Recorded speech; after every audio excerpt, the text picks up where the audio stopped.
Boker Tov, Shavua Tov. Donc nous reprenons le passage qu'on avait tout juste amorcé la semaine dernière. Nous sommes dans Shabbat, Daf Ayin Amud Bet, à la 5e ligne, en haut de la page, aux 2 points. Un nouveau sujet. Donc on n'a pas besoin de rappeler ce qu'il y avait avant.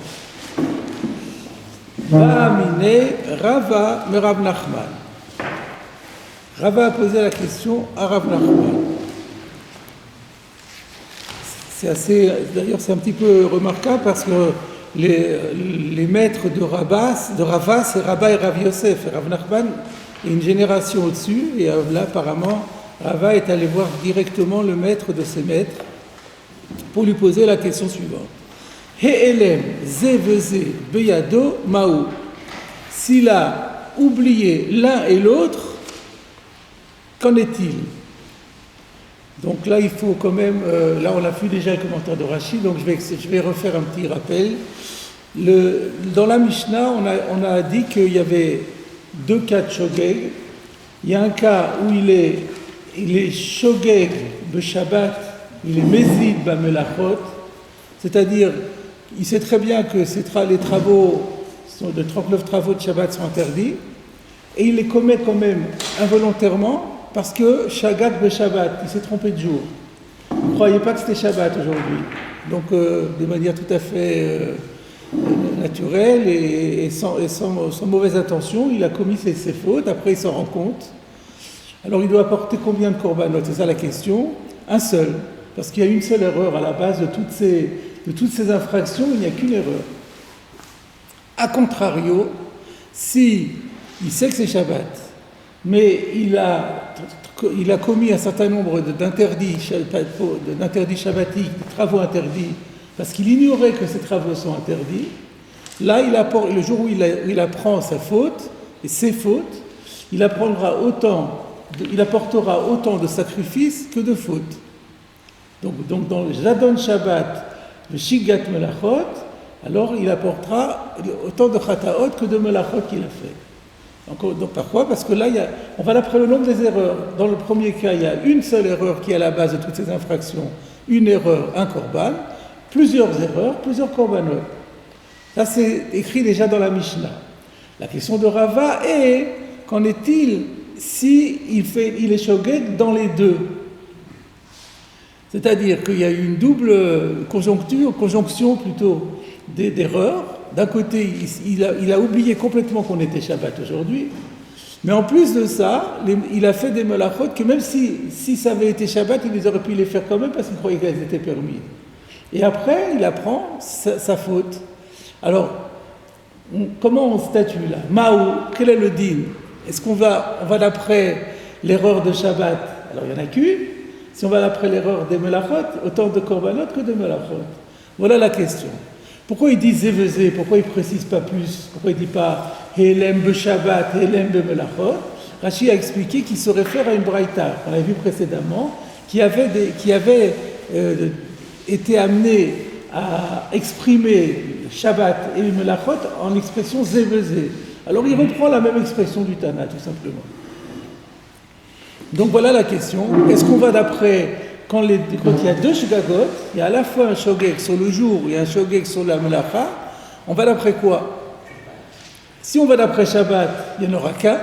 Si on va d'après les melachot, il y aura autant de chataot que de melachot. Et comme il y a ici deux erreurs, donc on peut se poser la question. Et c'est la question de Rava. Voilà où on était resté la semaine dernière. Alors on va voir la réponse de Rav Nachman.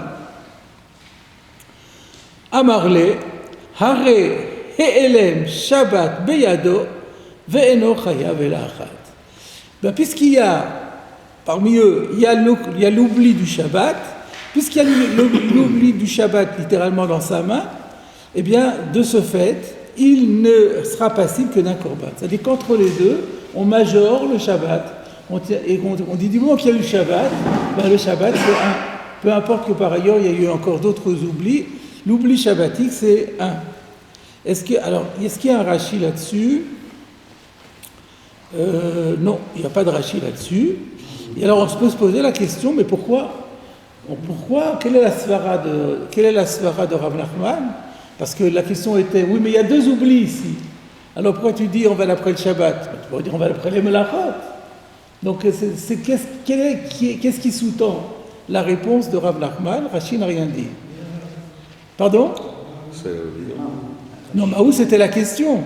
Vous voulez qu'on le fasse? Moi, je veux bien le refaire. On l'a déjà fait la semaine dernière. On a fait le Maou, on l'a fait la semaine dernière, non? On l'a pas fait. Alors on le fait, alors allons-y. Mais ça, c'est pas la réponse encore, c'est la question. Alors, comme on n'a pas le tableau, on aurait vu si c'est souligné ou pas, c'est ça, on n'a plus la vue, on a pris des habitudes, du coup...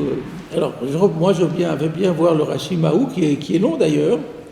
Maou, Rashi va donner les deux raisons, l'une pour dire qu'il serait chayav que un, et l'autre dire qu'il serait chayav sur chaque melacha. Maou, quel est le din? Chayav achat al kulan, ou chayav al kol achat vachat? Il faut rajouter le mot chayav qui manque. Ou chayav al kol achat vachat.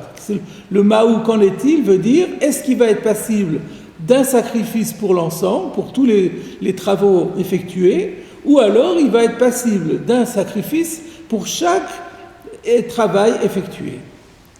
De Kami Bayane, et en fait la question qui se pose, Hadetani le'el, ce qu'on a vu dans la braïta précédente d'Af Samurtet Amoud Aleph, Shagag beze ou beze, ze ou shogeg amur batora, où la braïta disait, s'il a oublié à la fois l'un et l'autre, c'est-à-dire le Shabbat et les Melachot, il y a Zéou Shogeg Amar Torah, ça c'est le cas de Shogeg le plus flagrant, donc qui est traité dans la Torah. Donc c'est ça le Zévezé. Maou, quel va être le din? Le Chiyuvé Chada, est-ce qu'on va dire qu'il est passible de 1, ou le Chiyuvé Akulu, ou est-ce qu'on va le rendre passible pour tous? Ou mimatnitin de Ashocheach Ikar Shabbat. Alors peut-être qu'on n'est pas arrivé jusqu'au bout du Rashi, ça c'est possible. Parce que jusque-là, c'est sûr qu'on l'a fait. Ou mimatnitin de Ashocheach Ikar Shabbat. Alors, Rashi se pose une question, il dit, est-ce qu'on ne peut pas trancher à partir de la Mishnah qui avait traité du cas de Ashocheach Ikar Shabbat, que celui qui oublie le principe même du Shabbat, de Eno Chayav Ela Achat. Là-bas, on disait que le jour où il apprend l'existence du Shabbat, il sera passible, même si c'était pendant des années, il ne sera passible en tout et pour tout que d'un sacrifice.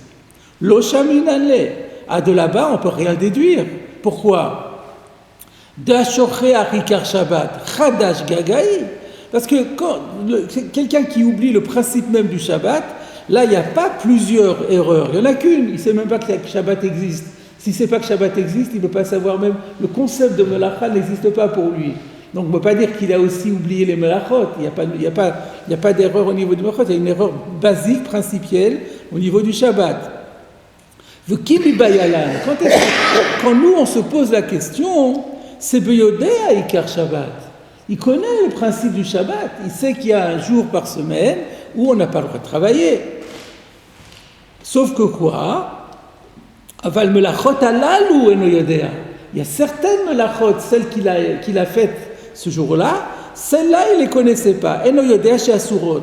Melachot alalu, ces travaux qu'il a fait effectuer, eno yodea chez Asurot, il ne sait pas qu'elles sont interdites. Mais il y en a d'autres qu'il connaît très bien, et donc le principe du Shabbat il le connaît, le principe des melachot il les connaît, et il y a quelques melachot qu'il ignorait. Donc c'est pas du tout comparable à la Mishnah où il ignore tout du Shabbat. Ve'od. Alors, Beyodea Ikar Shabbat, donc alors, je reprends la phrase parce que je l'ai coupée au milieu. Et quand on s'est posé la question, c'est lorsqu'il connaît le principe du Shabbat, mais que d'un côté, ces travaux-là, il ne sait pas qu'ils sont interdits, Ve'od, et de plus, à part cela, Ne'la mimenu shayom Shabbat. À part le fait qu'il ignore que ces travaux sont interdits, ça lui a échappé qu'aujourd'hui c'est Shabbat. De sorte de Ikal Mitlesh Gaga, Akol Melacha ou Melacha, de sorte que d'un côté, on peut faire dépendre son erreur par rapport à chaque travail, Ho'il Veyodea Ikar Shabbat, puisqu'il connaît le principe du Shabbat. Donc on peut dire, donc il connaît le principe du Shabbat, donc ses erreurs, c'est les Melachot, Veikal Mitle Aelem Shabbat. Mais on peut aussi le faire dépendre, sans le fait qu'il s'est trompé de jour, parce qu'il ne savait pas que c'était Shabbat aujourd'hui, Et d'un côté, on va Khadash Gagaï, et donc d'un côté, on va dire que c'est une Shgaga.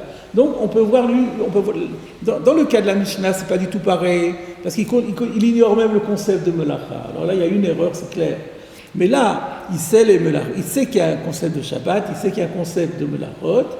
Ces Melachot-là en particulier, il ne les connaît pas. Donc on peut dire, alors, s'il ne les connaît pas, il faut qu'il amène un korban pour chacun. D'un autre côté, on peut dire, oui, mais comme il s'est trompé de jour, qu'il aurait pu faire n'importe quel Melachot, même ceux qu'il connaît, il aurait pu les faire aussi. Par hasard, il ne les a pas fait. Donc on peut dire que c'est lié au Shabbat. Donc on peut dire que c'est lié au Shabbat, on peut dire que c'est lié au Melachot. Quid Maou, quel est le din? Voilà la question. Et la réponse a été de Rav Nachman, on va l'après le Shabbat. Et il n'explique pas pourquoi. Et Rachid n'explique pas pourquoi. Alors on est un peu ennuyé. Alors heureusement, Tosfot va expliquer pourquoi. Ça ne va pas être la préoccupation principale de Tosfot, mais à la fin, on va voir que Tosfot explique la Sfara de Rav Nachman. Alors donc, vous avez ici, le troisième Tosfot, c'est Helem Zeveze Beyado Maou. Donc dans la chronologie, on devrait l'étudier celui-là. Mais comme en fait il se réfère à des choses qui vont beaucoup plus tard dans la Sougia, on se le réserve pour la fin. Vous savez qu'il y a des fois des Tosfot, si on les fait dans l'ordre, le Tosfot il connaît toute la Sougia, il connaît tout le chasse. Donc pour lui c'est pas un problème de traiter quelque chose, il va dans l'ordre et il fait appel à des connaissances qui viennent après. Mais comme nous on n'a pas à ce niveau, donc c'est très compliqué, on ne connaît pas, il fait référence à des textes qu'on n'a pas étudiés, on a du mal à comprendre. C'est beaucoup plus facile une fois qu'on a passé le texte. C'est pourquoi on va laisser de côté. Il faut juste me rappeler, si jamais j'oubliais, qu'on ne l'a pas fait, et on reviendra vers la fin. Parce que c'est justement les textes qui arrivent vers la fin que Tosfot va citer ici. Par contre, donc on saute celui-là et on passe au suivant. Amarle Hare Elem Shabbat Beyado. Donc ça c'est la réponse de Rav Nachman qui lui a dit, ben voilà, il a oublié le Shabbat, donc on tient compte du Shabbat, ça sera un korban, un point c'est tout. Alors, Beshavuot, Beperek Sheni, donc dans le traité des serments, Shavuot, dans le deuxième chapitre, page 19a, Ba'amine Rava Merav Nachman, Helem Zeveze Beyado Maou. Alors c'est très curieux et remarquable. Il y a là-bas la même Gemara que chez nous. On parle d'un sujet qui n'a rien à voir, mais c'est la même structure. À savoir que il y a Rava qui pose une question à Rav Nachman, il y a Rav Nachman qui va répondre, et dans la suite on n'a pas encore vu, on va voir que Rav Ashi va intervenir, et ensuite que Rav Ashi va être invalidé. Il y a la même structure là-bas. Et donc, du coup, on a tendance à comparer. Et la question de Tosfot va être que la position de Rav Nachman, elle va être inversée par rapport à ce qu'il dit ici. Alors que c'est la même structure, mais il a une position opposée. Alors, comment ça se fait? La réponse va être parce que le sujet est différent, et donc en fonction du sujet, c'est normal que le raisonnement diffère. Et du coup, on va apprendre quel est le raisonnement ici. Alors, c'est quoi, de quoi il est question, de quoi est-il question là-bas? Zévezé. Là aussi, on dit, il a oublié deux choses. Donc, on parle d'une faute qui est faite de Shogeg, et qui est liée à deux oublis différents. Mais on est dans la Sechet Shavuot. On ne parle pas du tout là-bas du problème du Shabbat. On parle là-bas du problème de la question des serments. Un serment qui a été, enfreint. On n'a pas respecté son serment par erreur. Et donc là aussi, on doit apporter un korban. Alors, c'est quoi Zévezé? Un instant, je crois que je me suis trompé. Pour l'instant, non, parce que ça sera dans le Perek Gimel. Et donc, c'est bien dans le traité des serments, mais dans le Perek Bet, c'est encore autre chose. On parle pas encore là-bas du faux serment, du serment non respecté. On parle là-bas de celui qui pénètre dans le sanctuaire, dans le temple, en état d'impureté, de manière involontaire, et là il doit apporter un korban. Alors ça s'appelle Helem Tum'a. Alors il y a deux cas de figure. Soit qu'il n'a pas pris conscience qu'il était tamé, des fois on ne se rend pas compte qu'on est tamé. On se retrouvait dans une maison, il y avait un mort à l'intérieur, on ne savait pas qu'il y avait un mort à l'intérieur. Donc on est rentré dans la maison, on est sorti de la maison, on est devenu tamé, on n'est même pas au courant. Donc on peut ne pas savoir qu'on a été tamé, ou on a touché un rat, on s'en est pas rendu compte, un rat mort, des choses comme ça. Donc c'est ça ce qu'on appelle Elem Touma. Et aussi, il peut ne pas savoir, ne pas connaître la halakha, et ne pas savoir que quelqu'un qui est en état d'impureté n'a pas le droit de pénétrer à l'intérieur du sanctuaire. Donc on parle de quelqu'un qui a fait les deux erreurs. Il ne savait pas qu'on est en état d'impureté, on n'a pas le droit de rentrer dans le sanctuaire, et en plus, il ne savait même pas qu'il était impur. Et un beau jour, il apprend les deux mauvaises nouvelles en même temps. Et la question, alors c'est quoi la question? Parce que là, de toute façon, il faut être hayab. Alors la question, elle est, d'après Rabbi Eliezer et Rabbi Akiva, qui disent que Helem Mikdash est pas tour de Korban. Donc il y a la position, c'est une Machloket Tanaïm, mais Rabbi Eliezer et son élève Rabbi Akiva disent que si quelqu'un sait qu'il est tamé, mais il ne sait pas qu'on n'a pas le droit de rentrer dans le Beth Amikdash, alors il n'apporte pas de Korban. Peut-être parce que c'est déjà trop proche de Mézid, parce que quand même, même si on ne connaît pas la Torah, mais si on a un peu de jugeote, on comprend que si on est tamé, ça ne se fait pas de rentrer au Beth Amikdash. Je ne sais pas si c'est la Sfara ou une autre, je ne suis pas allé voir. Mais donc, en tout cas, eux, ils disent que si on rentre dans le Beth Amikdash par erreur, parce qu'on ne sait pas qu'on est tamé, là, on apporte, et après, le jour où on l'apprend, on apporte un korban. Mais si on sait qu'on est tamé, mais on croit que c'est permis de rentrer en état touma, le jour où on l'apprend, on n'apporte pas de korban. Et donc maintenant, la question est, quand il a oublié les deux, on va d'après quoi? Est-ce qu'on va d'après on majore quoi? Est-ce qu'on majore le Elem Mikdash, donc il n'apporte pas de korban? Ou est-ce qu'on majore le Elem Touma, et alors il apporte un korban? Donc vous voyez, c'est aussi, ça ressemble à notre cas à nous, il y a deux éléments, il y a deux oublis différents. Alors chez nous, c'est pas pareil, parce que là, de toute façon, chacun amène un korban, est une raison d'apporter un korban, sauf qu'un apporte un korban, et l'autre raison nous amène à apporter beaucoup de korbanot. Là-bas, ce qui est un peu différent, c'est que, de toute façon, c'est un korban et pas plus qu'on doit apporter, mais un oubli entraîne l'offrande, l'obligation d'apporter une offrande, et l'autre oubli, non. Et on va d'après laquelle? C'est ça la question là-bas. Et quelle est la réponse de Rav Nachman? Amarle, Hare Elem Touma Beyado, Vechayav. Donc qu'est-ce qu'il dit? On va d'après la mesure de sévérité. Donc il y en a un qui ne rend pas tour, il y en a un qui rend Chayav, on va d'après celui qui rend Chayav. Donc question de Tosfot sous-entendu. Donc on voit que Rav Nachman adopte l'attitude de sévérité. Donc chez nous, l'attitude de sévérité consisterait à dire qu'on va d'après les Melachot, qui l'oblige à apporter plein de korbanot. Au lieu de ça, il dit non, le minimum, Shabbat, 1. Alors il y a la Kula. Pourquoi là-bas il va à la Khumra et ici il va à la Kula? Voilà la question de Tosfot. On poursuit. V'atam perek shlishi. Alors maintenant on passe toujours dans Shavuot et on passe au 3e chapitre de Shavuot, page 26a. Nami eshivo hare elem shvua beyado vechayav. Donc là, alors c'est très curieux parce qu'il y a la même structure là-bas aussi. Donc on a 3 Gemarot avec la même structure. Où il y a Rava qui pose une question à Rav Nachman qui répond, Ravashi qui réfute, etc., etc.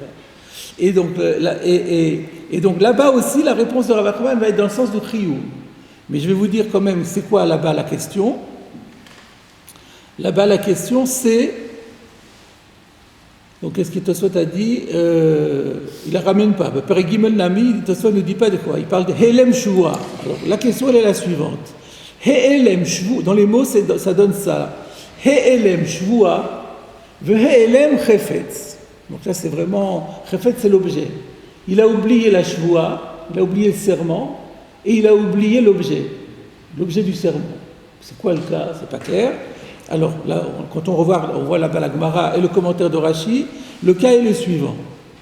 On parle de quelqu'un qui a juré chez lo ochal patritin. Il a juré de ne pas manger du pain au blé. Et après, il s'est trompé. Et il a oublié ce qu'il avait juré. C'est ça, Helem Shvua. Non pas qu'il a oublié qu'il avait juré d'une manière générale, non, il se rappelle qu'il avait juré, mais il croit qu'il a juré que, d'une part, ce n'était pas du blé qu'il avait dit, mais de l'orge, Donc c'est Helem Chefet, s'est trompé sur l'objet du serment. Il fait son serment portait sur du blé, et tout d'un coup, il s'est trompé. Bon, entre le blé et l'orge, hein, c'est pas très compliqué, c'est assez voisin, donc on peut comprendre qu'il soit trompé. Du coup, il pense son serment portait sur l'orge, et en plus de ça, il s'est aussi trompé sur le principe même du serment. Il a pensé qu'il a dit « je jure de manger du pain de l'orge ». Donc il y a deux décalages. Lui, il a juré de ne pas manger du pain de blé. Et lui, il est convaincu maintenant qu'il a juré de manger de l'orge. Et donc finalement, qu'est-ce qu'il a fait? Il a mangé du pain de blé. Puisqu'il croit qu'il a surtout mangé de l'orge aussi pour respecter ce qu'il pensait être son serment. Et du coup, il a mangé du pain de blé. Et après, il se rend compte qu'il s'était complètement trompé. Alors, c'est quoi le problème? Il y a une dracha, cette fois-ci, c'est pas une marloquette, c'est une dracha. Haleelem shvua u chayav, ve'eno chayav haleelem chefet. Donc ça, on va pas rentrer maintenant dans les raisons pour lesquelles c'est comme ça, mais que donc c'est une shgaga ici, c'est une erreur. Si l'erreur a porté juste sur l'objet, il n'apporte pas de korban. Par contre, si l'erreur a porté sur le contenu même du serment, c'est-à-dire lui c'est interdit et lui pense qu'il s'est obligé, là il apporte un korban. Alors c'est de nouveau la même chose, il y a un oubli qui détermine un korban, en l'occurrence ici il s'est trompé sur le contenu du serment, là oui, si on va d'après ça il rêve korban, mais si on va sur le problème de l'objet, blé, orge, il n'a pas apporté de korban. Alors on va d'après quoi? Donc, dans la question du deuxième Pérec sur la Touma et la question du troisième Pérec sur la Shvoua, c'est la même problématique. On a une shgaga qui me rend pas tour et une shgaga qui me rend chaya. Et là-bas, Rav Nachman, il est cohérent avec lui-même. Dans les deux, il dit on va d'après le chiyuv. On majore celui qui rend chaya, donc en l'occurrence la Shvoua, et donc à cause de la Shvoua, il va être chayav korban. Et donc la question de Tosfot, elle est. Deux fois, Rav Nachman, il va dans le sens du chiyuv, là-bas dans Shavuot. Pourquoi chez nous, il va dans le sens de la kula? Alors, pardon?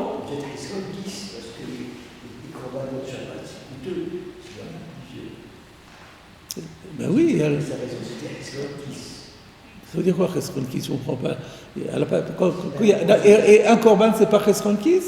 Oui, on veut dire que par exemple, tout le korban, tout le Shavuot, seulement sur Shabbat, oui. C'est moins coûteux que de... Oui, et entre 0 korban et 1 korban, qu'est-ce qui est moins coûteux? Pourquoi vous mettez le seuil à plusieurs? Alors Tosfot continue et dit, alors je reprends dans les mots,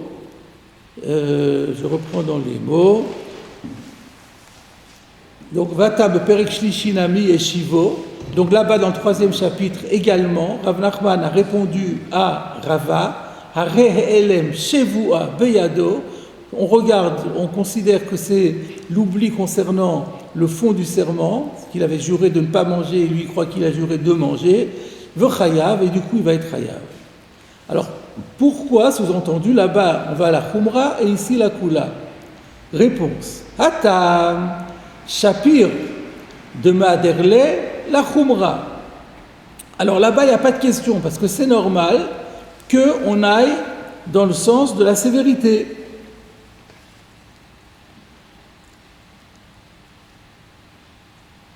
Alors pourquoi c'est normal? Déjà, on peut s'arrêter là-dessus. Pourquoi c'est normal dans le sens de la vérité? Ça ne serait pas normal d'être dans le sens de l'indulgence? Pourquoi? Alors, l'Omar Shah explique, je vous le dis par cœur, là, c'est pas la peine qu'on le voit dans les mots, c'est très logique. Il dit, vous avez deux arguments. Un qui dit, par rapport, il a commis deux erreurs, en fait. Il a commis deux fautes, une seule faute, mais cette faute, elle est faite par deux erreurs. Il y a une erreur qui rend pas chayav. Ok, donc on la met de côté. Il y a une erreur qui rend chayav. Au nom de quoi on va le dispenser? Parce qu'il a commis une deuxième erreur qui rend pas chayav, il va être patour de l'autre qui rend chayav. Donc la question, c'est normal qu'on aille la khumra. Vous avez deux motifs d'apporter un korban, un qui n'est pas valable, qui est annulé, et un qui est valable. S'il est valable, c'est normal qu'il soit chayav. C'est pas parce qu'il y en a un qui est patour, il ne rend pas patour de tout. C'est juste par rapport à lui. Ce élève-là n'a pas le kohar de rendre chayav. Mais il y a un deuxième élève qui a le kohar de rendre chayav. Donc il a fait un acte qui est constitué de deux parties, une partie qui rend pas chayav, une partie qui rend chayav. Il y a une partie qui rend chayav, c'est normal qu'il soit chayav. C'est clair, non? Donc, maintenant, là-bas, c'est clair. Maintenant, la question, pourquoi on ne dirait pas la même chose ici? Il y en a un qui rend chayav que d'un, il y en a un qui est chayav de plusieurs, et bien, d'après celui qui rend chayav de plusieurs, on devrait aller après la même logique. Alors, c'est ça, donc ça devient difficile. Si est-ce qu'il n'y a pas une façon de raisonner que sur le Renesh? Oui, comment ça? Par exemple, pour le concept de la Shura, c'est ça qui lui a échappé, et on va le censurer sur le concept. Pourquoi il a oublié le concept de la Shura? Pourquoi il a oublié le concept de... On peut dire ça, mais c'est pas la peine de dire ça, c'est plus simple de dire. C'est peut-être pour ça d'ailleurs que la Torah dit que ça on est chayav et ça on n'est pas chayav. Là vous êtes en train d'expliquer que ça c'est plus grave que l'autre. Mais on n'a même pas besoin de rentrer là-dedans. Il y en a un qui rend chayav, l'autre ne rend pas chayav. Il y en a un qui rend chayav. Je vous pose la question, vous avez deux arguments. Un qui rend pas chayav et l'autre qui rend chayav. Alors, celui qui rend pas chayav, il n'est pas chayav. Et puis il y en a qui dit rend chayav, il est chayav. On tient compte des deux. Alors que chez nous, il est chayav et là, chayav. Il devrait. Et pourtant, Rav Nachman dit qu'il est chayav que d'un. Et là, il y a la question. Donc on arrive maintenant. Et là, maintenant, on arrive à ce qui était notre question à nous. Mais quelle est la sphère de Rav Nachman? Ça rend encore plus, si vous voulez, le Tosfot a rendu encore plus difficile la question qu'on avait sur Rav Nachman. Avant qu'on commence le Tosfot, on a dit, Rav Nachman, il dit, on va d'après le Shabbat. On a dit, pourquoi? Et maintenant, on voit, mais c'est encore plus difficile, puisque là-bas, il majore l'argument qui rend chayav. Alors pourquoi ici, il ne majore pas l'argument qui est chayav plus? Voilà la question. Alors, on y arrive. Veha de mehaderle acha le potro. Et la raison pour laquelle Rav Nachman, sous-entendu, mehaderle, lui répond les potros dans le sens de le dispenser partiellement, puisqu'il le rend chayav que d'un. Mishum de kasavar shigegat shabbat ikar, parce que lui il pense qu'on ne peut pas mettre au même niveau l'ashgaga des melachot et l'ashgaga du shabbat, puisqu'il s'est trompé de jour, il ne savait pas que c'était shabbat, il pensait qu'on était mardi, et bien après ça il s'est trompé aussi sur les melachot. Il dit qu'on ne peut pas les mettre au même niveau. L'ashgaga du shabbat, elle est essentielle, elle est principale. Pourquoi? De Ikara mitzvah et Mishum Shabbat. Parce que la mitzvah, c'est quand même le centre de la mitzvah, c'est Shabbat. Donc la melacha, c'est une conséquence, mais le principe de base, c'est le Shabbat. Donc entre les deux, celui qui a le plus de poids, c'est le Shabbat. Voilà la svara. Donc là maintenant c'est clair. Donc, dans la base, c'est très facile. Il y en a un qui rend chayav, il y en a un qui rend patour. Il y en a un qui rend chayav, tant pis pour celui qui rend patour. On tient compte des deux. Celui qui rend patour ne rend pas chayav, et il y en a un autre qui rend chayav à côté. Mais là, c'est pas pareil, parce qu'il y en a un qui est beaucoup plus lourd que l'autre. On va d'après celui qui est le plus lourd. C'est Shabbat. Shabbat, c'est l'essentiel. D'accord? Voilà. Ça nous a bien aidé. Le concept de Shabbat et de la faute, j'ai l'impression que c'est la même chose. On vous dit Shabbat, c'est-à-dire que tu arrêtes. Et donc c'est la faute. Non, mais oui, la faute, quand vous dites la melacha de Zoréa, c'est un détail. Il n'y aurait pas la melacha de Zoréa, il y aurait comme Shabbat. Shabbat, c'est beaucoup plus large que les melachot. C'est le principe même du repos shabbatique. Après se pose la question, c'est la déclinaison. Comment ça se décline? Qu'est-ce qui s'appelle reposer? Qu'est-ce qui s'appelle pas reposer? Qu'est-ce qui s'appelle travail? Qu'est-ce qui n'a pas de travail? Ça, c'est déjà de la déclinaison. Mais là, on parle maintenant du principe central, de base. C'est le repas shabbatique. Voilà. Non, c'est pas avec Toleda. C'est pas pour Shabbat, Toleda pour le Moulach. Non, comment pas. C'est pas cette terminologie est réservée pour autre chose. Il y a quand même une limite, parce que par rapport au temple, on voit bien que c'est la problématique, c'est aussi, quand il va au temple, il ne devrait pas avoir, il n'y a pas de Touma au temple, donc c'est aussi par rapport au temple, Il ne devrait pas. Non, mais dans les deux cas, le problème est qu'il est rentré impur dans le temple. Oui, mais tu as dit que. Mais il y avait deux erreurs ici. Il y avait une erreur, deux erreurs à la base de cette. Il y a une infraction unique, mais qui repose sur deux erreurs. Il aurait suffi d'une des erreurs pour la faire. Il a fait deux erreurs. D'abord, il croyait que il croyait qu'il était tahor, et en fait, il était tamé. Et à part ça, il ne savait pas que c'était interdit. Alors, c'est pas pareil. C'est bon, c'est clair. Alors voilà, on a eu la question de Rava est très claire, et la réponse de Rav Nachman est très claire aussi. Donc si ça s'arrêtait là, ça serait super. Mais ça ne s'arrête pas là.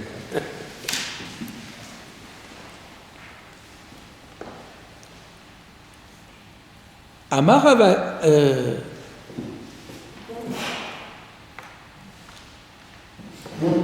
Pour l'instant, où est-ce qu'on est dans la Gemara? La Gemara dit Adraba. Alors qu'est-ce qui parle ici? C'est le Mesader Hachas. C'est-à-dire il faut comprendre que la question de Rava et la réponse de Rav Nachman, elle est terminée. Et maintenant,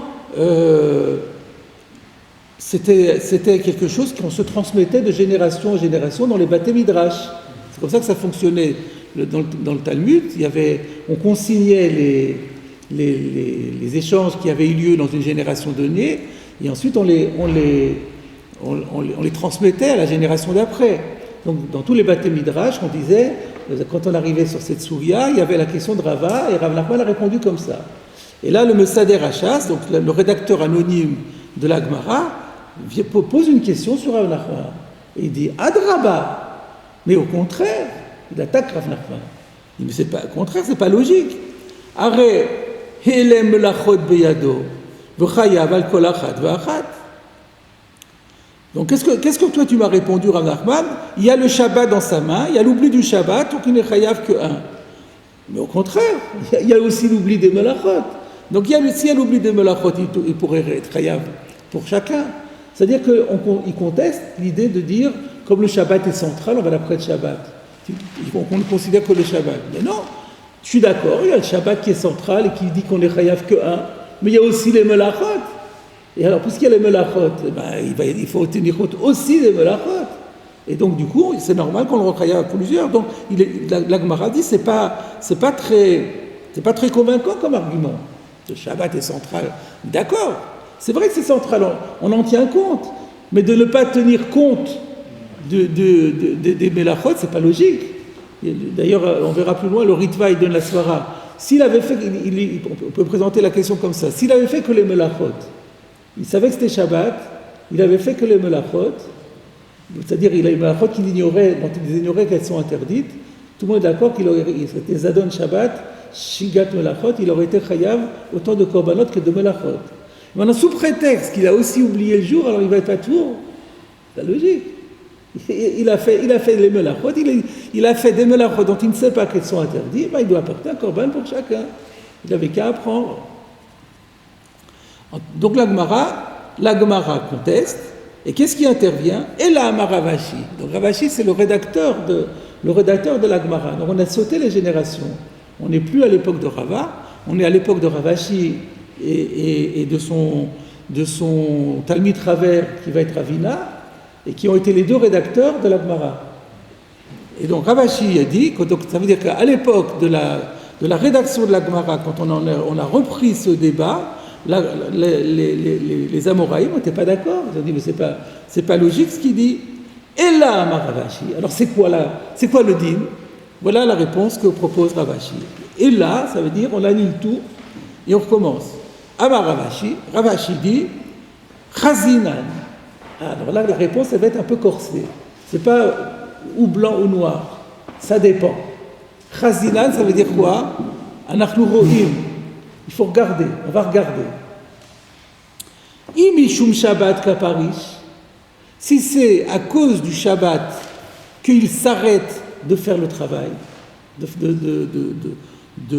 d'enfreindre, de profaner le Shabbat, si c'est à cause du Shabbat qu'il s'abstient de travailler, Shabbat beyado, alors là on dira que c'est le Shabbat qui était dans sa main qui était le responsable de sa faute, Veno Chayav Ela Achat, et là dans ce cas, effectivement, il ne sera passible que d'un korban.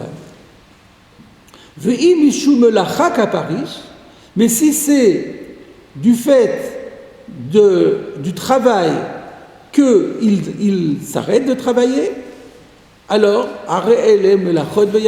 là on considère que c'était l'oubli des travaux qui étaient dans sa main et qui étaient responsables de sa faute.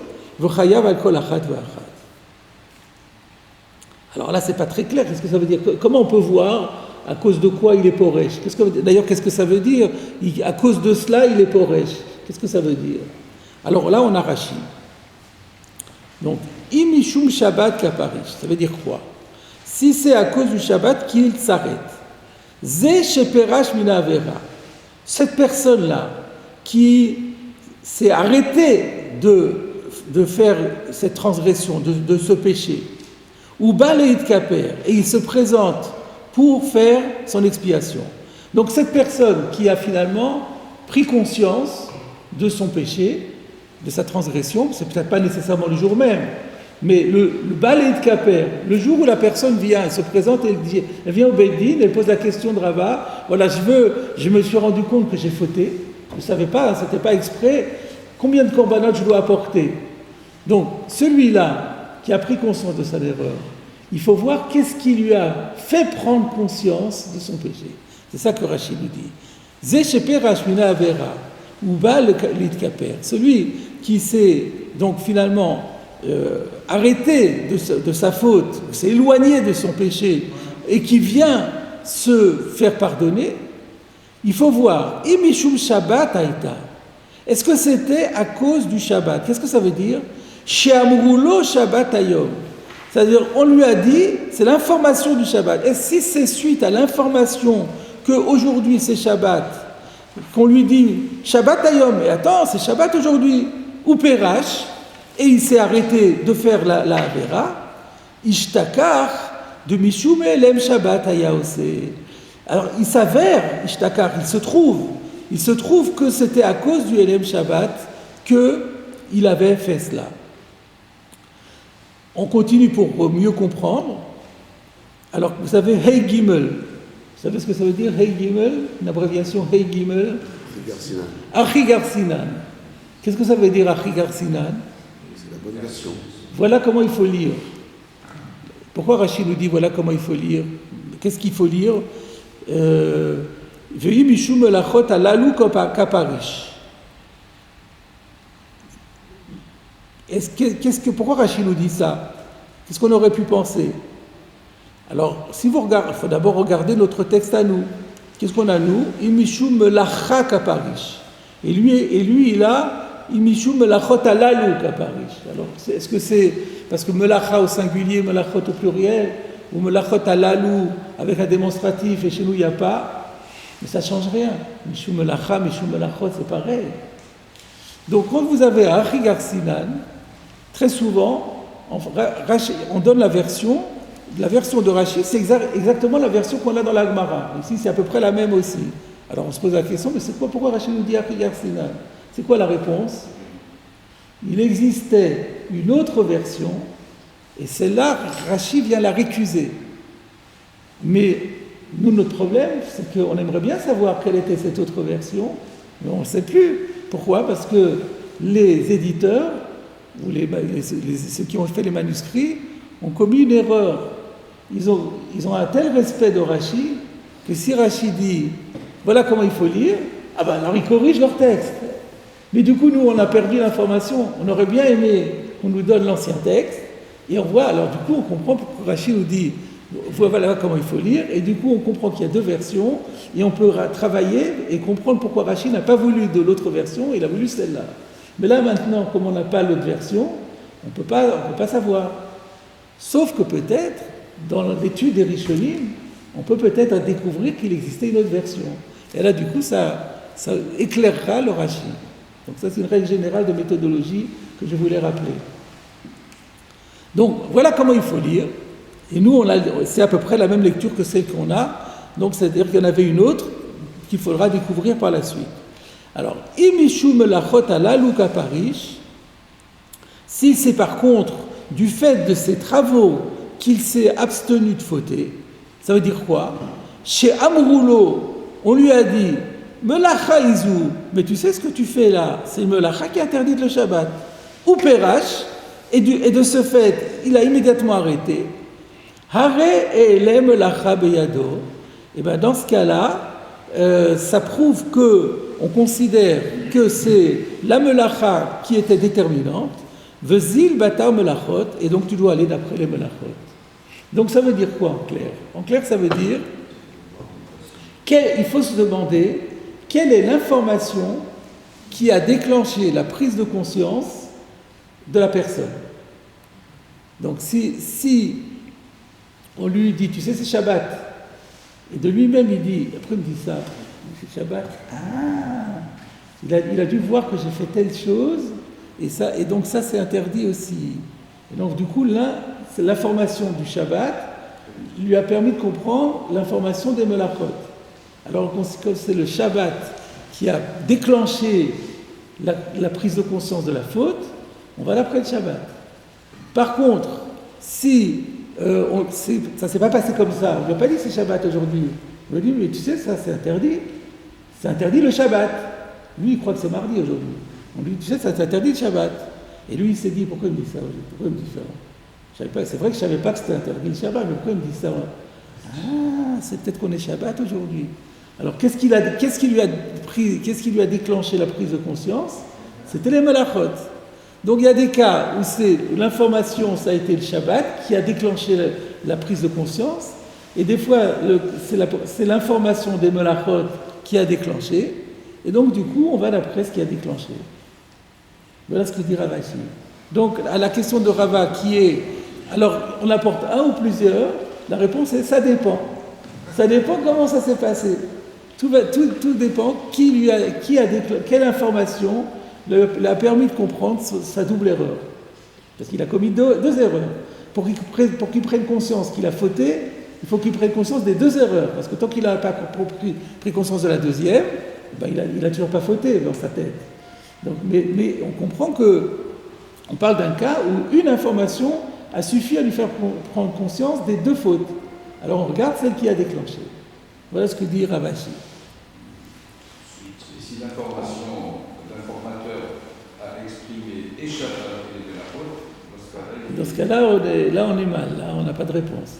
Là, on ne saura toujours pas qu'est-ce qu'il faut faire à ce stade. C'est notre cas. Mais, pardon? Et c'est notre sujet. Non, mais Hélem Zévezé, c'est tout. Ravashi est aussi dans notre sujet. On avait quelqu'un qui avait Hélem Zévezé. On a posé la question, quel est le dit? Ravashi répond, ça dépend. Il faut voir la suite de l'histoire. Au départ, il y avait Hélem Zévezé. Mais finalement, s'il vient apporter sa capara, il n'y a plus de Hélem, ni de l'un ni de l'autre. Qu'est-ce qui a fait qu'il a plus Hélem l'un de l'autre? Regardez l'information. C'est l'information qui a déclenché ça. C'est elle qui est déterminante. Alors, on va voir, c'est pas fini. Ravina, je vous ai dit que c'est le Talmid Chaver de Ravashi. Et bien il intervient, il n'est pas d'accord. Regardez. Alors, c'est vrai qu'il y a déjà un Tosfot, mais autant, la Gemara n'est plus très longue, donc autant terminer. Amarle Ravina le Ravashi. Ravina a dit à Ravashi, Klum parish mi Shabbat, ela mishum melachot. Klum parish mi melachot, ela mishum Shabbat. Mais ce que tu dis, c'est pas logique. Parce que même s'il s'arrête de faire suite à l'information du Shabbat, mais ce n'est que parce que simultanément il a pris conscience que les melachot aussi étaient interdits, sinon il aurait continué à travailler. Donc, c'est pas parce que c'est le Shabbat qui lui a fait prendre conscience, mais il n'a été porège de Shabbat, il n'a pu être porège de Shabbat que s'il a compris aussi que les melachot étaient interdits. Et de la même façon dans l'autre sens.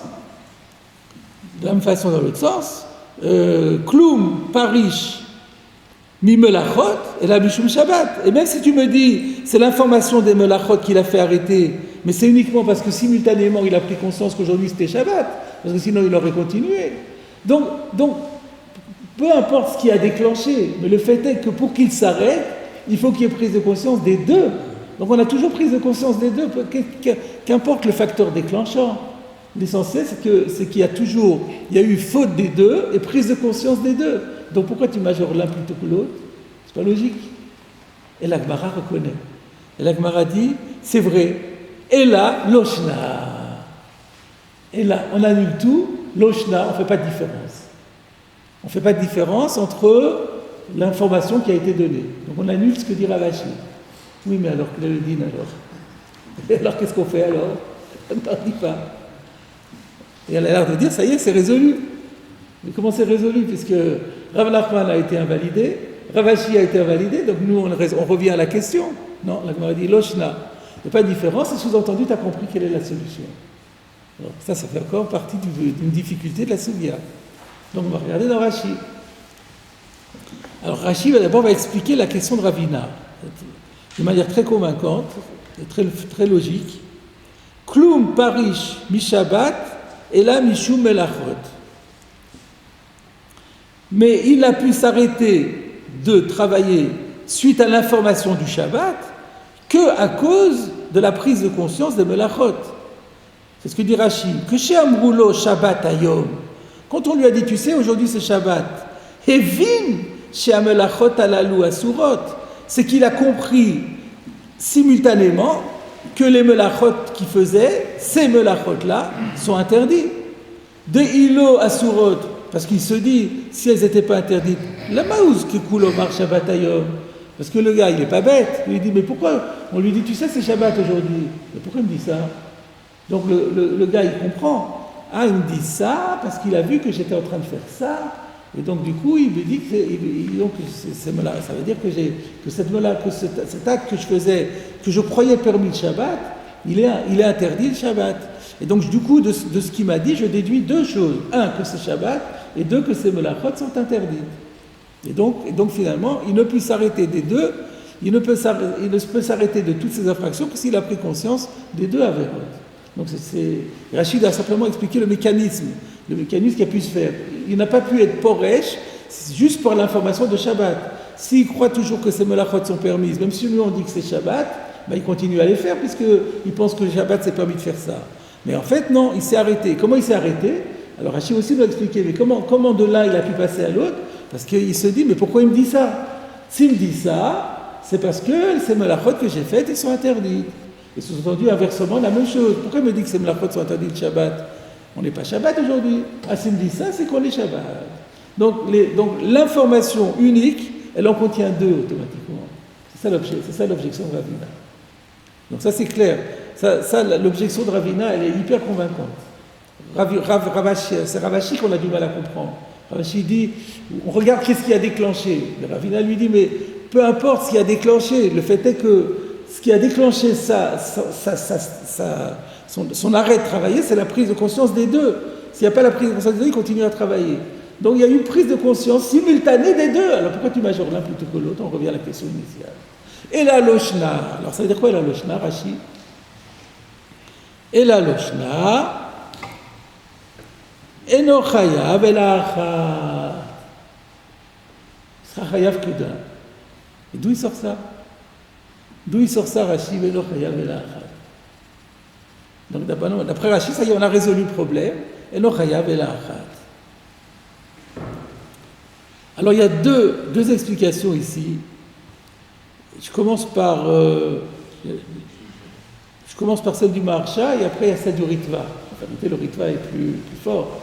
Mais au niveau de la recherche, on commence toujours par les commentateurs derrière. Donc le Maharsha, il dit, qu'est-ce qui a poussé Rashi à dire ça? Il dit parce que finalement, dans la conclusion, ça devient un safek. C'est sfeka de dina. C'est un doute juridique, puisque Rav Nachman a été invalidé, Ravashi a été invalidé. On revient à la question de base. Donc, quand on a une question comme celle-là, on est dans un cas de doute juridique. Il faut appliquer la législation du doute juridique. Qu'est-ce qu'on fait dans un cas comme celui-là, où j'ai un doute si on doit apporter un korbanot ou plusieurs korbanot? Qu'est-ce qu'on fait? On dit, il faut aller la khumra, c'est la doraïta. Mais c'est quoi la khumra ici? C'est quoi la khumra? C'est de dire, il faut apporter plusieurs korbanot. Ou alors de dire, non, tu ne peux pas, parce que imagine que la Torah, elle pense qu'il faut n'apporter que un. Quel va être le statut de ceux que tu apportes après? Korban Khatat. Un Korban Khatat qui n'a pas le statut de Khatat, c'est du Choulin. Il n'a aucune sainteté. Si je crois avoir fauté, et j'ai dit, j'apporte un sacrifice expiatoire pour ma faute. Mais en réalité, je n'ai pas fauté. Mon sacrifice expiatoire, il est nul. Donc, quand je dis à Rezé Khatat, je conférais la sainteté d'un sacrifice expiatoire, ça n'a pas pris sur la bête. Donc la bête, elle est quoi? Choulin. Donc, je suis en train d'offrir sur l'autel une bête Choulin. Ça s'appelle Choulin la Hazara. Choulin la Hazara, c'est passible d'un lave. C'est une défense. On n'a pas le droit d'offrir à l'intérieur de la Hazara, du parvis, même faire rentrer à l'intérieur du parvis une bête qui n'est pas consacrée, on n'a pas le droit. Plus forte raison, la mettre sur l'autel. Et donc, dans le doute, abstiens-toi. Donc je ne sais, c'est sûr que je dois apporter. Les autres, j'ai un doute s'ils ont un statut de Khatat ou pas. Je ne peux pas les apporter dans le doute. Je ne dois pas les apporter dans le doute de crainte de commettre une infraction. Donc le Maharsha a dit, Rashi a tranché en disant on n'apportera qu'un, parce que c'est pas tranché et que dans le doute on doit s'abstenir.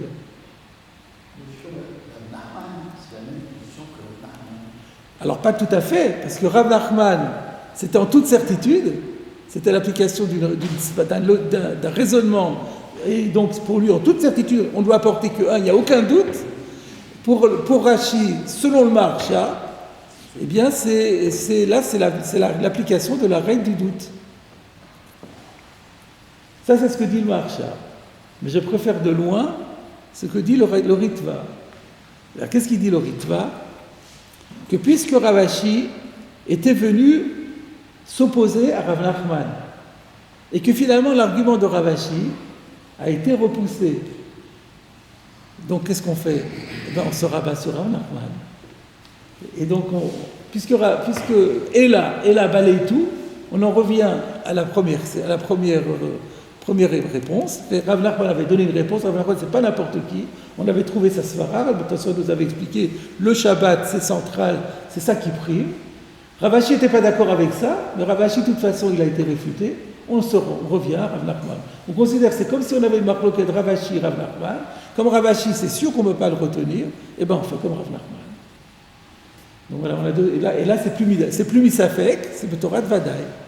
Voilà l'explication du Loshna. Ça va? Et donc, alors la Souga n'est pas terminée, mais on est arrivé à une réponse finale à la question. Donc finalement, la réponse c'est 1. Et maintenant, on va aborder le Tosfot qui est assez long, comme vous allez voir. Chazinan, imishum Shabbat, kaparish. Donc, on va voir si qu'est-ce qu'il va faire qui va arrêter de fauter.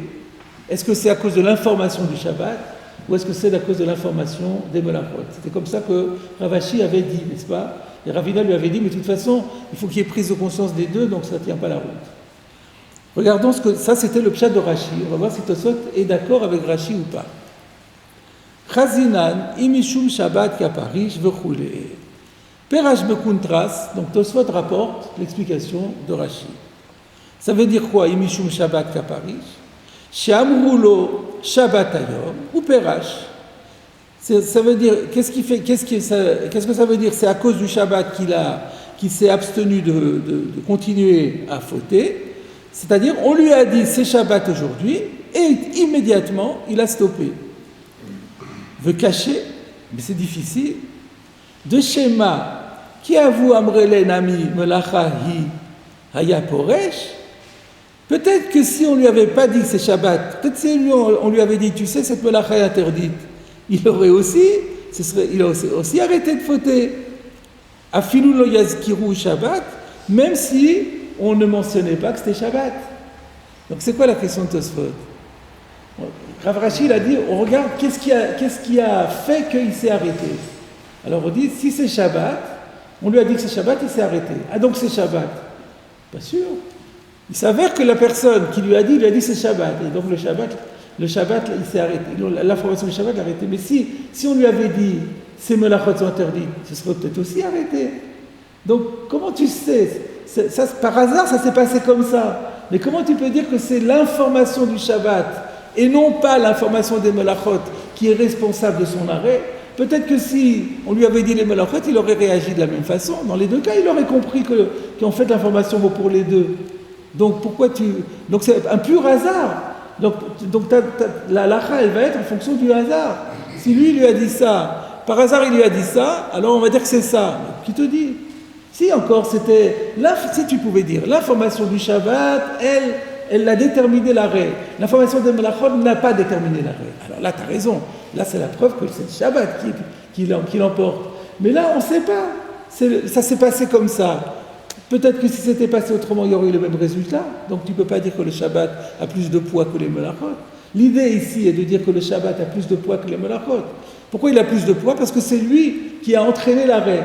Mais peut-être que les melachot aussi auraient entraîné l'arrêt de la même façon. Sauf que la personne qui lui a dit, il n'a pas dit comme ça. Alors à cause de ça, le din va changer. Voilà la question de Tosfot. Quand on lui dit que cette mélacha est interdite, il faut qu'il fasse le rapport avec Shabbat, il peut ne pas faire les penser que c'est interdit. Oui, il peut ne pas faire le rapport. Mais là, il a fait le rapport. Là, on parle d'un cas où il a fait le rapport. Et alors on dit, puisqu'il a fait le rapport, donc c'est l'information qui a déclenché.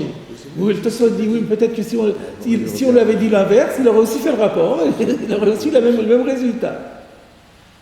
Donc c'est ça la question de Tosfot. Alors, Tosfot, à cause de ça, va abandonner le pshat de Rashi. Donc je propose de tout de suite chercher une réponse en faveur de Rashi pour ne pas être amené plus tard à y revenir. Mais c'est de dire que, effectivement, c'est vrai ce que Tosfot dit, mais concrètement, on regarde dans les faits, qu'est-ce qui a déclenché?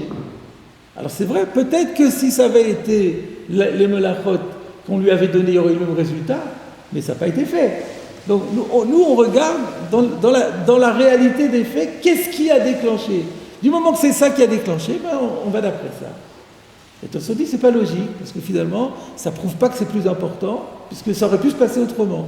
Oui, ça aurait pu. Rashi répond, ça aurait pu, mais ça n'a pas fait. Donc regardons les faits dans leur objectivité et sans se demander qu'est-ce qui se serait passé à part les faits. Ce sont les faits qui déterminent, tout simplement. Mais Tosfot, ça ne lui paraît pas logique, donc Tosfot va donner sa propre explication. Alors, on continue dans Tosfot. Et là, nirelori.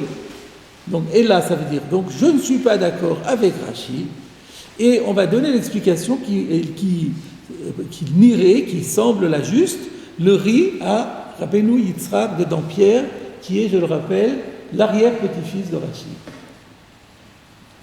D'Achi Perusho. Voilà comment il faut expliquer la Gemara.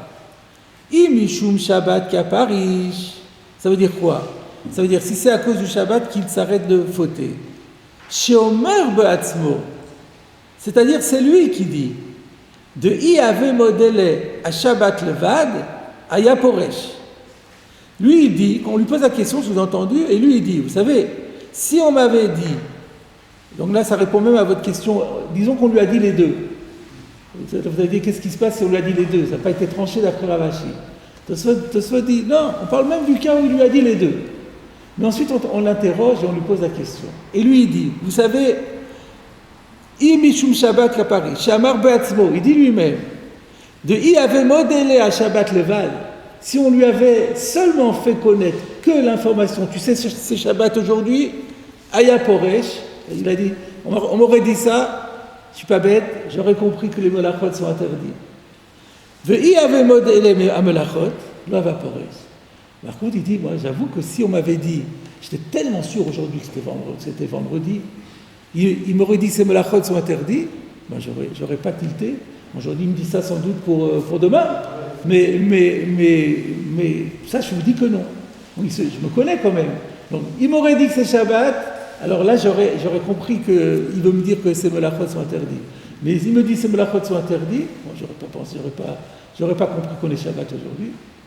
Donc lui-même, il dit que c'est l'information du Shabbat qui est déterminante.